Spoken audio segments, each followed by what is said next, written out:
gallbladder, and the gallbladder is doing this when it gets stimulated by CCK to squeeze the bile out. And if you got a rock in there, it hurts, and then it can actually get stuck in the cystic duct, block your bile, and so you're not digesting fat, plus it's very painful. But they can actually put you in like a jacuzzi bath now, and they shoot sound waves actually through the water into your soft tissue, and it pulverizes the gallstones and breaks them up, and so you can pass them. They do the same thing with kidney stones now.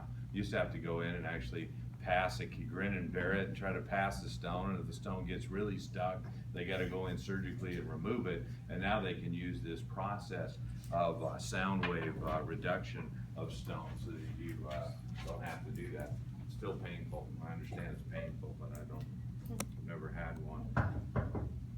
Looking forward to that so I can get another story for you guys.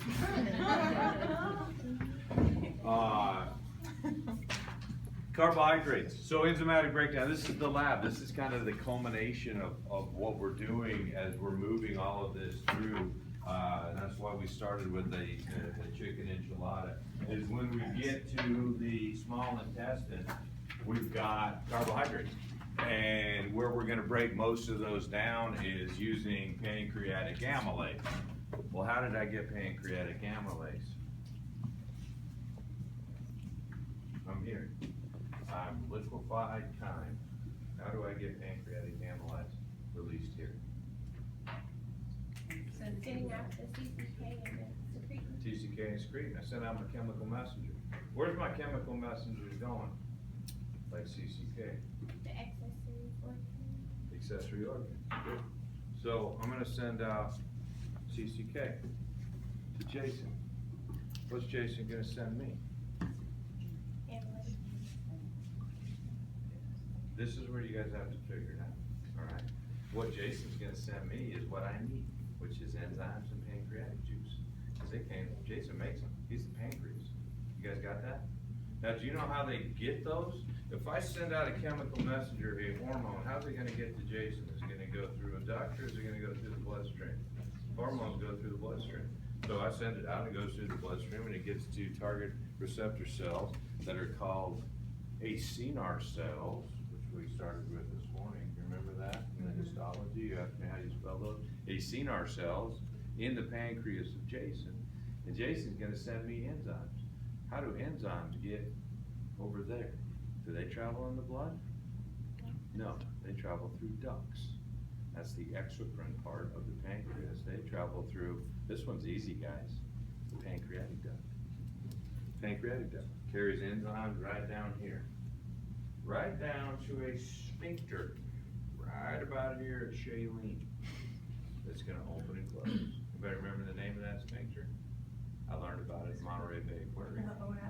Sphincter of Oddi, or the hepatopancreatic sphincter. And it's gonna open, and it's gonna flood my duodenum with enzymes and pancreatic juice. Y'all with me on that? This is how it works. This is how it works. So I can start breaking down carbohydrates into simple sugars.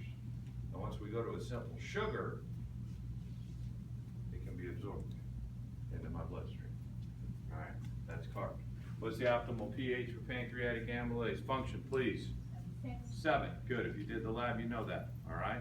Optimal temperature for pancreatic amylase: 37 degrees Celsius or 98.7. Beautiful. That was for, what was that for? Amylase. Back here, talk about enzymatic breakdown. Back here, chicken enchilada. That's a pancreatic amylase. Need to break down the chicken. Need to break down the protein in the small intestine. I use 2 enzymes called trypsin and chymotrypsin that come from the pancreas, but we don't release active protein enzymes in our body because they will break down the cell walls. So if Jason said, well, let's send trypsin down this pancreatic duct down here, that trypsin would break down all the cell wall proteins as it goes down here. So we don't open it, or we don't release it active. We release it as trypsinogen and chymotrypsinogen, inactive precursors, until they get to the pancreas, where they're triggered to turn into active enzymes. Trypsinogen is triggered to turn into trypsin by a chemical in the small intestine that's called enterokinase. And then trypsin active will convert chymotrypsinogen into chymotrypsin. We also have enzymes in the small intestine. These come from the small intestine that are called brush-forming enzymes that will also cleave proteins down. Proteins go into what? When you break down carbs, you get sugars. When you break down proteins, you get blank. Amino acids. Amino acids. Good, I know you've had nutrition. So these are the enzymes that break proteins into amino acids. Now we need to get at least to the dipeptide level for them to be absorbed.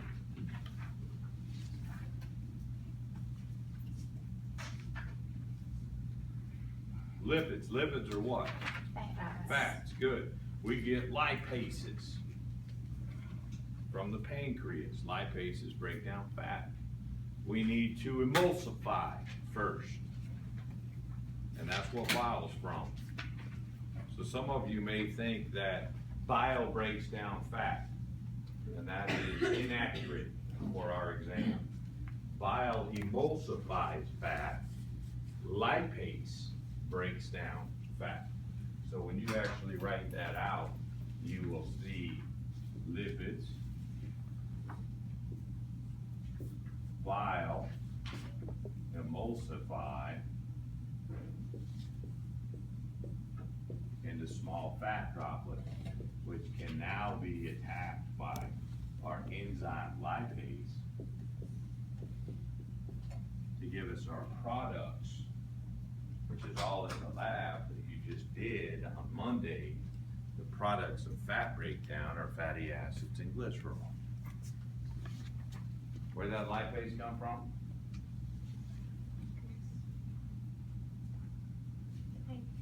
Where did that lipase come from? Oh, gone. Jason sent it to me. Pancreas. Because I sent out a health chemical called CCK several minutes ago, and you sent me all the enzymes you make. Lipase is one of them. A lot of people think lipase comes from the liver. No. Liver makes bile. I can't think of one enzyme that comes from the liver. Not one. Lipase comes from the pancreas. The liver makes bile. Would you consider bile an enzyme? I do not. It's an emulsifier. We also need to break down nucleic acids. We have nucleases. They cleave RNA and DNA. The result, the product. So when I drew this out, there's a reason I drew this out. Can you do this for every substrate that we've covered? Can you put a carbohydrate here, put an arrow, put amylase, and then put simple sugar? All right, it's not that hard, but you need to be able to. When we break down nucleic acids, RNA and DNA, is there any RNA and DNA in a chicken enchilada? Any RNA and DNA in a chicken enchilada? Tons. Because how about that chicken? Chicken is muscle cells, and muscle cells are multinucleate, and they're full of nuclei that have RNA and DNA. And we need the raw materials, because we're making new RNA and DNA every day, second of our lives. Can you do it for RNA, DNA, broken down by nucleases, and the products are base, sugars, and phosphates, which we will then absorb into our body and use to make our own DNA and RNA every day.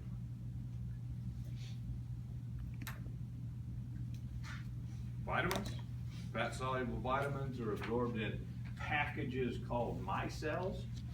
It's by passive diffusion. Those are A, D, E, and K. You guys have had nutrition already, so you know fat-soluble vitamins already. Water-soluble are absorbed by diffusion, and those are the B's and the C's. Vitamin B12, you got to triple star this, it's on the test. Vitamin B12 needs the intrinsic factor from the stomach to be absorbed in the ileum. Water and electrolytes. Also in the small intestine, we're in the small intestine, look at that label up there, we haven't even moved to the large intestine yet. Water and electrolytes, water by osmosis, electrolytes by diffusion. Calcium's a big one. Most, we're right off to the side, please. Most water and electrolytes are absorbed in the SI. You think it's the LI, the large intestine, but no, it's only homeostasis. Most of the water and electrolytes in our body are absorbed in the small intestine.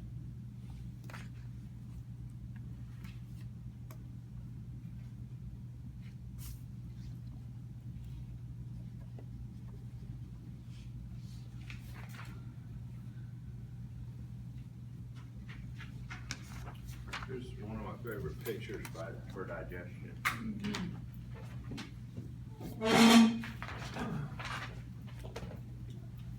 Here's the whole thing I was talking about with the assembly line.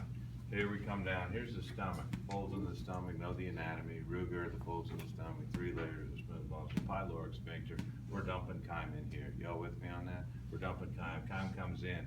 Oh, need some help. Chicken enchilada comes down, very acidic, spicy chicken enchilada gets to the duodenum. It's gonna need some help. What's the duodenum do? It calls out for help. It sends 2 chemical messengers, secretin and CCK.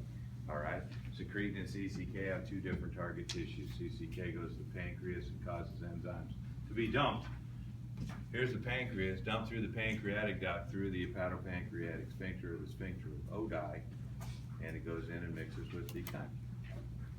CCK also goes to the gallbladder. It squeezes the gallbladder. It causes bile to be released down the cystic duct and join the pancreatic duct to be released into the small intestine. So now, chyme is mixed with bile and enzymes from the pancreas. Secretin goes out and causes secretion of pancreatic juice, which is alkaline, which floods in here, and causes secretion of bile from the liver, which comes down here and will be backed up and stored in the gallbladder. So as soon as I need it, that sphincter opens, all the juices rush in, and chyme is converted from chyme into liquid that is now a pH of 7. It's full of enzymes, and it starts to go to work. And as this goes down the intestine here, in the duodenum, the jejunum, and the ileum, we're breaking it all down into its products that are absorbable. Anything we don't pick up goes through the large intestine and is excreted by defecation. We good? That's digestion. I got nothing else for you. I got 10, 15 minutes early. If you got questions for me, do it. Turn in your extra credit if you haven't. Draw a double line, that's digestion. The only thing I'm doing, if you like AMP3, I love AMP3. We got a smaller amount of material, believe it or not, because we kind of pack in 1 and 2, and we thought about moving the immune system into 3 and kind of spread it out, but I don't like that idea. So 3 takes a great pace. If we have extra 10 minutes, beautiful. All I'm doing Monday is reviewing. So I'll write the test this afternoon. Nice sunny day. I'm in a really good mood, so it's going to be a nice test. I'll tell you everything that's on it on Monday. You still need to put it all together. IPCD for digestion is fantastic if that's your study. I really like drawing it out and labeling everything if that's how you like to study. You have to complete over the weekend your chemical worksheet because you need that filled in by Monday. Are we good on that? Monday's review, Wednesday's test. Have a great weekend. See you later.